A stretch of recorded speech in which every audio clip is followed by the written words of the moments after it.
Bom dia, Paulo Moura, cientista político, 21 de junho de 2022. Você lembra daquela fala do Lula sobre jovens ladrões de celular, em que Lula lamentava a prisão dos coitadinhos que estavam indo para a prisão apenas porque estavam roubando um celular? Você lembra da recente fala do Lula dizendo que Bolsonaro não gosta de gente, ele gosta de polícia? Certamente você lembra da fala recente do Lula dizendo que intercedeu junto a Renan Calheiros e a Fernando Henrique Cardoso para soltar aqueles meninos que tinham sequestrado Abílio Diniz. Tem gente que achava que isto era ao acaso, que Lula estava lelé da cuca falando besteira sem pensar ou que teria bebido demais antes de falar. Pois agora o discurso de posse do guerrilheiro recém-eleito presidente da Colômbia revela uma conexão de conteúdo entre as falas de Lula e o esquerdista colombiano. Há método, há estratégia por detrás disso, e eu vou revelar aqui qual é o objetivo do chefão do PT e do chefão da esquerda colombiana com essas falas. Mas antes, eu quero agradecer a você que doa pelo Pix e pela conta bancária do canal. A sua doação ajuda a ampliar a estrutura do canal, melhorar o alcance dos meus vídeos, lembrando que este é um canal que faz análise política com viés conservador, à luz da ciência política e da teoria da comunicação, em vídeos curtos. Se você já pingou seu Pix desse mês aqui, meu muito obrigado. Se ainda vai pingar, meu muito obrigado também. Lembrando que este é um canal que faz análise política com viés conservador, à luz da ciência política e da teoria da comunicação, em vídeos curtos. Lembre-se que a receita do canal esse mês está um pouco abaixo da média dos meses anteriores e que é graças à sua doação mensal que esse canal mantém a independência das informações e análises que eu entrego aqui diariamente. Vamos lá, gente. Eu vou trazer para você aqui, em primeiro lugar, o primeiro discurso do guerrilheiro recém-eleito presidente da Colômbia, logo após o anúncio da sua vitória. Ouçam aí. Quanta gente que murió, quanta gente que está presa hoy en estos momentos, cuántos jóvenes encadenados, esposados, tratados como bandoleros, simplemente porque tenían esperanza, simplemente porque tenían amor. Yo le solicito al fiscal general de la nación que libere a nuestra juventud.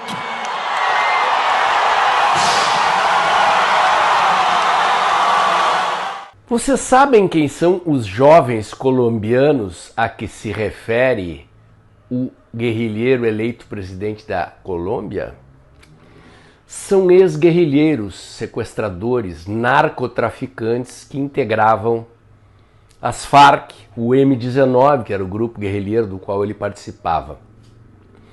Apesar do acordo de paz e da deposição de armas que aconteceu na Colômbia, muitos desses guerrilheiros, terroristas, narcotraficantes seguem na prisão na Colômbia pelos crimes que cometeram no período de enfrentamento dos governos de direita que a Colômbia sempre teve. Esse é o primeiro presidente de esquerda na história da Colômbia, enfrentando a luta armada desses terroristas e narcotraficantes.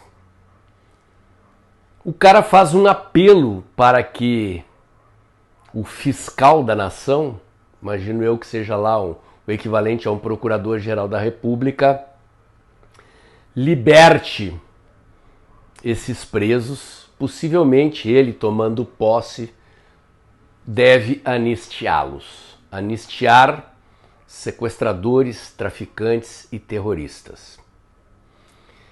Quando eu ouvi esse discurso, eu tive a certeza que as falas do Lula aqui no Brasil, chamando os sequestradores de Abílio Diniz de meninos,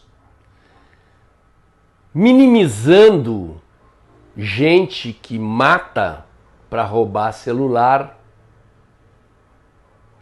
condenando a polícia, dizendo que a polícia não é gente, tinham uma conexão e fazem parte de uma estratégia. Vejam aí o vídeo de Lula discursando em Maceió, chamando os sequestradores de meninos, sequestradores de Abílio Diniz. O companheiro Renan virou ministro da Justiça do Fernando Henrique Cardoso. E tinha 10 brasileiros presos, que foram presos em 89, naquele sequestro do Abílio Diniz. Não sei se vocês estão lembrados, houve um sequestro do Abílio Diniz e colocaram camiseta nos sequestradores do PT para dizer que era o PT que tinha sequestrado o Abílio Diniz. Esses jovens que tinham argentinos, tinham, gente da América Latina, ficaram presos 10 anos. E teve um momento que eu fui conversar com o Fernando Henrique Cardoso porque ele estava em greve de fome. E eles iam entrar em greve seca. A greve seca é você ficar sem comer e sem beber. E aí a morte seria certa. E eu então fui procurar o ministro da Justiça chamado Renan Calheiros. E depois de uma longa conversa com o Renan, ele falou para mim: presidente, na época era só Lula. Lula, vai conversar com o Fernando Henrique Cardoso, que eu tenho toda a disposição de mandar soltar o pessoal.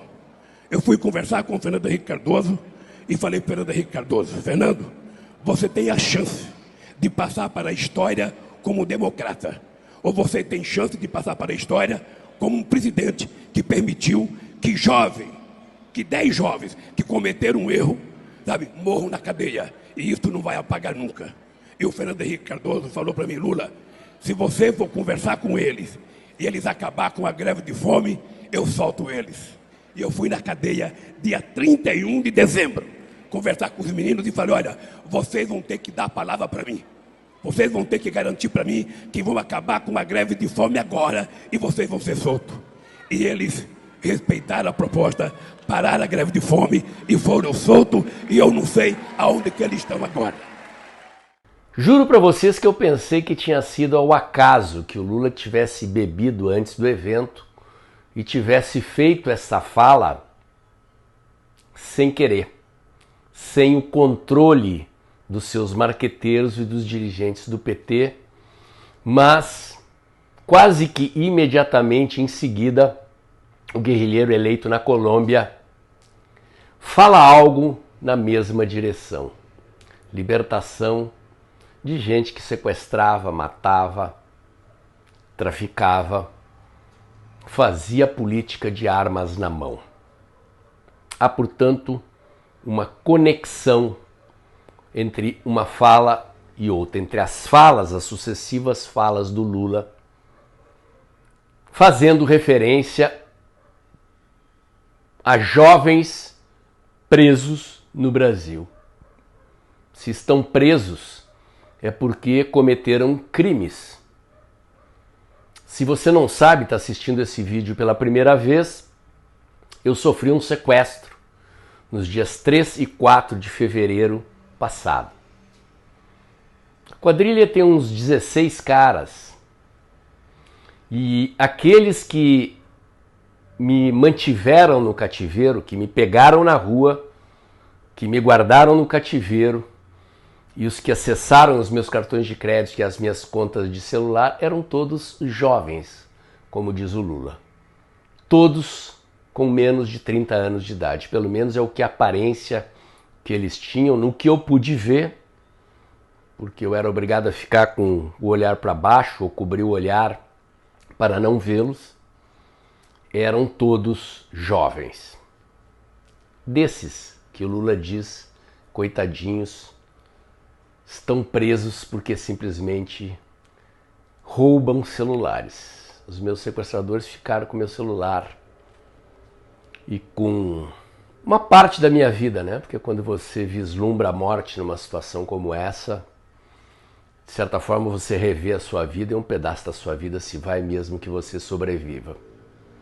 Mas para o narcotraficante eleito presidente da Colômbia e para o chefão do PT, coitadinho dos meninos, né? Coitadinho dos meninos. O presidente Bolsonaro matou a charada. Uma coincidência enorme, devo estar com uma conexão mental com o presidente Bolsonaro, porque eu tinha decidido fazer esse vídeo antes mesmo de ver o vídeo do presidente Bolsonaro. Não vou antecipar aqui.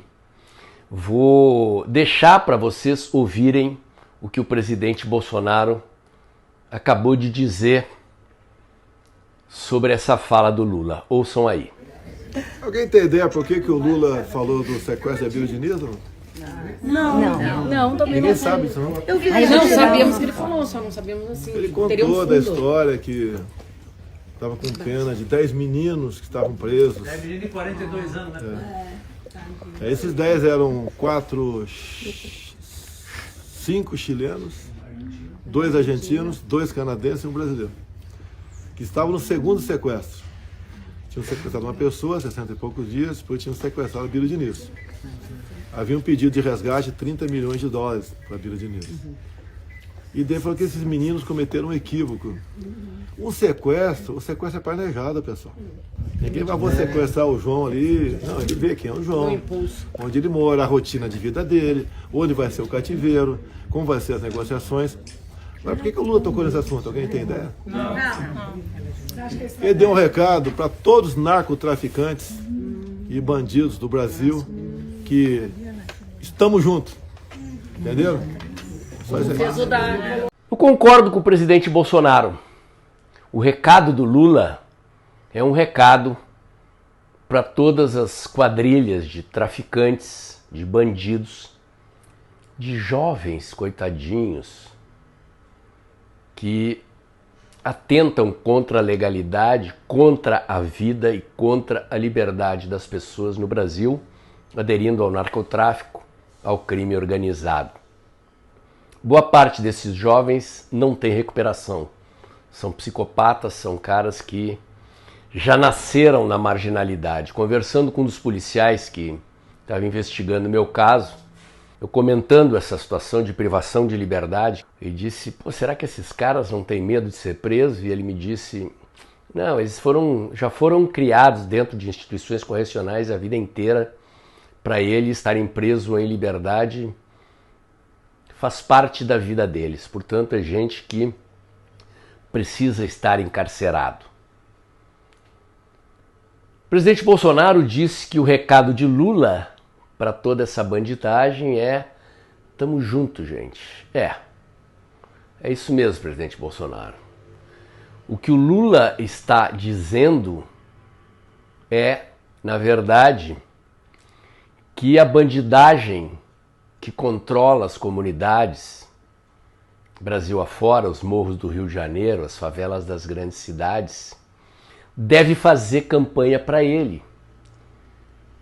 Porque Lula está acenando com a possibilidade de libertá-los. Desencarceramento. É assim que os especialistas de segurança pública da esquerda chamam essa política de leniência com o crime.